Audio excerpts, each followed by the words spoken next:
Hi there, everyone, and welcome back to another episode of Get Your Ass Up and Move Fitness and Nutrition Podcast. I am your host, peta-gay Barrett with Barrett Fitness, and on this podcast, we discuss fitness, nutrition, overall health, and overall well-being. Today, we will be talking about probably my favorite vitamin, vitamin K, you guys. We will discuss the health benefits of vitamin K deficiency, vitamin K toxicity, and some of the food sources of vitamin K. Now, vitamin K is one of four fat-soluble vitamins. As I have discussed in previous podcasts that I've put out with the other fat-soluble vitamins, there are vitamins A, D, and E. And then rounding it off, the four fat-soluble vitamins, vitamin K. So vitamins A, D, E, and K are all fat-soluble vitamins.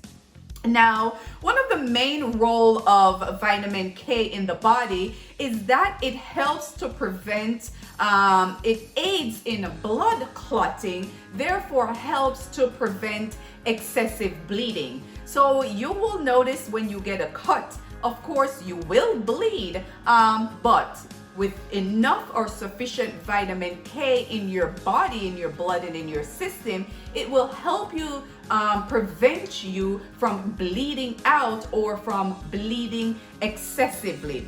Now, vitamin K, in addition to helping to prevent excessive bleeding and playing a major role in blood clotting, vitamin K also aids in bone health. Vitamin K helps to maintain strong bones, therefore help to prevent fractures and also help to prevent osteoporosis. Studies have also shown that vitamin K helps with cognitive health, especially in the elderly. So it helps with memory in the elderly. Studies have also shown that vitamin K helps with heart health. It helps to actually lower your blood pressure, and then this actually causes high blood pressure, causes mineral buildup in the arteries that we know can cause this stroke, heart attack, heart diseases, and so forth. So those are some of the main roles that vitamin K, or health benefits that vitamin K plays in the body. Now, one main thing to remember, you guys, is that vitamin K interact with several common medications. So medications such as blood thinners. So if you are on medication for blood thinner, if you're on medication to help lower your cholesterol, if you're on medication or antibiotics, vitamin K actually interact with those medication.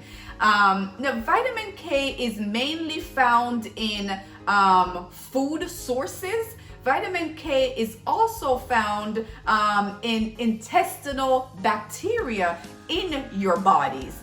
Now, babies, when they're first born, are sometimes given a vitamin K shot because their bodies have not built up that intestinal bacteria that they need to help to provide that vitamin K. So when they're first born, the doctor, or nurse will give them a vitamin K shot, and this will help to support them, for a few weeks until their body help to naturally build up that bacteria, that intestinal bacteria that they will need. People that have issues, maybe fat malabsorption issues like celiac disease or cystic fibrosis or something like that, those people usually have issues with vitamin K, usually have absorption issues with vitamin K. So before you start taking any kind of medication, any kind of supplement, you guys, I just highly recommend that you consult a physician. Vitamin K is best as is most vitamins are best when you get it from your food sources, you guys, rather than getting it from supplementation. So as I say, before you start taking any medication, this includes supplements, as well, because a lot of these supplements, especially your fat soluble vitamins, they are your A's, D, E, and K. They are actually stored in your liver. So your body, your liver could be working so hard, to break down or flush out or absorb or process these vitamins, and you could be getting too much of these vitamins if you take them in supplementation form. So what I always recommend you guys, as I put out these videos, as I talk about vitamins, and as I mentioned a few weeks ago that I was vitamin D deficient. For the first time in my life, I found out that I was vitamin D deficient, and I only knew that because I went and I did a blood test, and only with the guidance of my doctor am I taking a vitamin D pill, and I only take one per week. I am not taking, just going out and, killing myself with all these mega doses of vitamin D because I know that I am deficient. Why would I take more vitamin D than I actually need to cause some kind of toxicity in my body and, cause diarrhea and nausea and, just whatever other symptoms that I will get from having too much vitamin D in my system? Consult a physician before you start taking any of these vitamins or any medication at all. And the only way you will know if you are deficient in any of these vitamins or minerals or anything else, you'll need to do a blood work. You can't look at your body and tell if you're deficient in vitamin A, D, E, K, vitamin C, and now it's common knowledge that if you're deficient in vitamin D, then you have a greater risk of catching COVID. But that does not mean you go out and just pump vitamin D into your body, because it's stored in your liver, and then your liver is just working so hard to try to process and break down these vitamin A, vitamin E, vitamin D.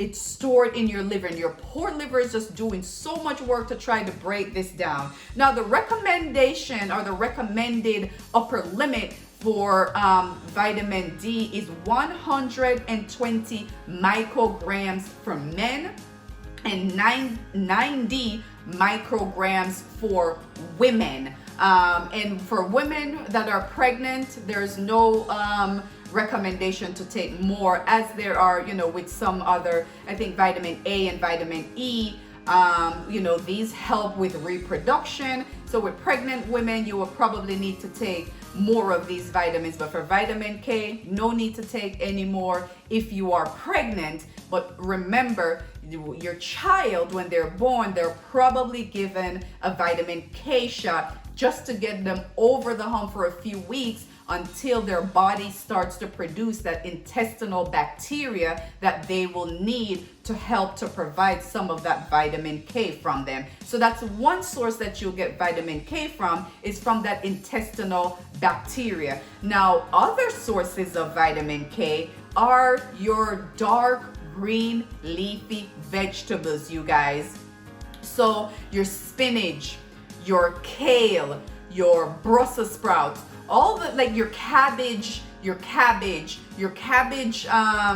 forms of food, the foods that fall into that cabbage category, those foods are all great sources of vitamin K, and usually in a cooked form. So cooked kale, cooked spinach, cooked Brussels sprouts, those are all great sources. Black-eyed peas, asparagus, cauliflower, those are all great sources of your vitamin K. Now, meat sources are usually not, or meat or animal products are usually not great sources of vitamin K. But so egg yolk has a little bit of vitamin K, and some butter has a little bit of vitamin K. Now, as I mentioned before, liver stores vitamin K, vitamin E, and vitamin D. Now, if you are a meat eater, and a lot of Americans don't eat liver, but where I come from in Jamaica, we do eat liver,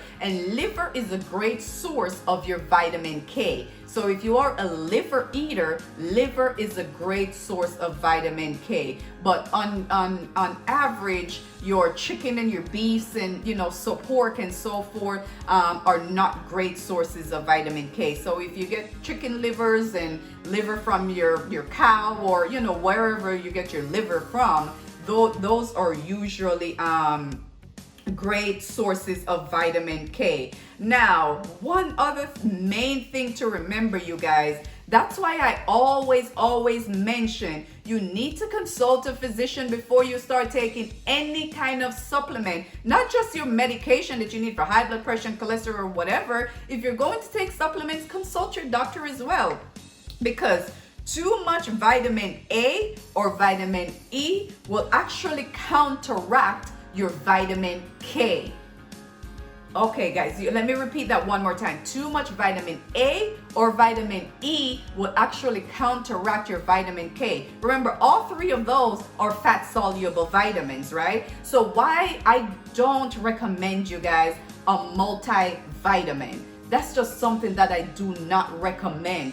If my body and in my diet, which I do believe that I probably get enough vitamin K from my smoothies that I make on a regular basis, on a daily basis. I'm making smoothies with my spinach and my kale and almost every day, and I think that I get enough vitamin K from that, and we only need a small amount, you guys, to help with blood clotting. Now, it's a different story to help with bone health. You may need a little bit more vitamin K, but in order for vitamin K to aid in blood clotting, you only need a small amount of vitamin K, you guys. And vitamin K deficiency is very rare in our country. Again, people who will have like cystic fibrosis or celiac disease or any fat malabsorption disease usually have issues with vitamin K. But vitamin K deficiency is pretty is rare. Vitamin K toxicity is rare as well, except for when we take it in supplementation form, you guys. Usually you can't really overdose on vitamin K from eating your dark green leafy vegetables, your Brussels sprouts, your asparagus, your spinach, your kale, your broccoli. Those are the things that you get, your foods that you get. You can't overdose. It's hard for you to overdose on vitamin K doing that. When we overdose on these vitamins are usually in the case when we do supplements. If you're doing a supplement, consult with a physician. Why would you go take a vitamin K supplement when you are getting enough from your diet? Why would you go take a multivitamin that has 200% of iron and 300% of vitamin E when you're getting enough of that in your diet? If you're deficient in iron, or you're deficient in vitamin D, then you take iron tablet and you take vitamin D, supplementation until you get to where you need to, or it's the winter and you need to take vitamin D, you take vitamin D, and when the sun comes out you stop taking vitamin D. But why would you go take supplementation that has everything when your diet probably provide most of what you need? Take what you need, but only take it when your physician recommend it, and your physician should only recommend it when you do a blood work, because not even your physician can look at you and tell that you will need some form of supplementation, you guys. So I am passionate about just overall health, but nutrition, and particularly as it relates to the food that we eat. Because don't get me wrong, you guys, I am not perfect. And don't get me wrong, I am not 100% healthy. I am deficient in iron, I am a woman, and for other reasons, which I will talk about on a later podcast, I am probably going to always need to take an iron supplement, even when I get to the menopause and those years when I don't have that time of the month. I will probably still have to take an iron supplement for health reasons, you guys. And I just found out I'm vitamin D deficient, and I want to be transparent with you guys. For whatever reason, it could be something that I am eating that's counteracting with my vitamin D or something like that. But I know that I'm vitamin D deficient, and I want to make sure that I do the right thing and that I'm transparent with you guys. But what I also want to make sure that people are aware of is that it's not right for you to over supplement. There's no need to over supplement. There's no need to take supplementation or any other medication if you do not need it, you guys. You could be causing more harm to your body. As I mentioned, and I will close with this, and I will mention it again. A, D, E, and K, they are stored in your liver, you guys. And your liver has to work hard to flush out all this and absorb all these and store all these vitamins and other stuff that we put it through, you guys. Why would you want to do that? That's not fair to your poor little liver. Again, you guys, thank you so much for tuning in, you guys. It's my favorite vitamin, because when I get a cut, I would hate to see myself just bleed out. And as a woman, we struggle with osteoporosis more than men do. I want to know that I have, so if my food is giving me, cognitive health and bone health and preventing me, from bleeding out, and I have good healthy bacteria in my stomach that's providing the vitamin K, that I need as well, you guys. So thank you guys so much. Thank you guys so much for tuning into this podcast. Again, this podcast will be recorded and posted on YouTube. I am your host, peta-gay Barrett with Barrett Fitness. And for those of you who are just tuning in for the first time, you guys, the name of this podcast is Get Your Ass Up and Move. It is available anywhere you choose to listen to podcasts, on Apple Podcasts, on Spotify, or you can check it out on my blog at barrett.fitness. I am on Instagram, on Facebook. You can search my name, peta-gay Barrett, or Barrett Fitness, Barrett Nutrition, or Get Your Ass Up and Move Fitness and Nutrition Podcast, you guys. Until next time, you guys, go subscribe to my YouTube channel, you all. I'm trying to get to 1,000 subscribers this year, you guys. That is my goal. I'm currently at 630 something for the longest, you guys. So I would greatly, greatly, greatly appreciate it if you guys will go ahead and subscribe to my YouTube channel. Thank you guys so very much. This information that I put out, you guys, is not stuff that I have made up. It's science-based evidence, you guys. None of it that I will make up. Of course, I will put some of my personal experiences in it, some of experiences that my clients have experienced, you guys. But it's all studies, science-based evidence, nothing that I have made up. Hopefully, I've reached one person, touched one person's life. And until next time, you guys, get your ass up and move, y'all.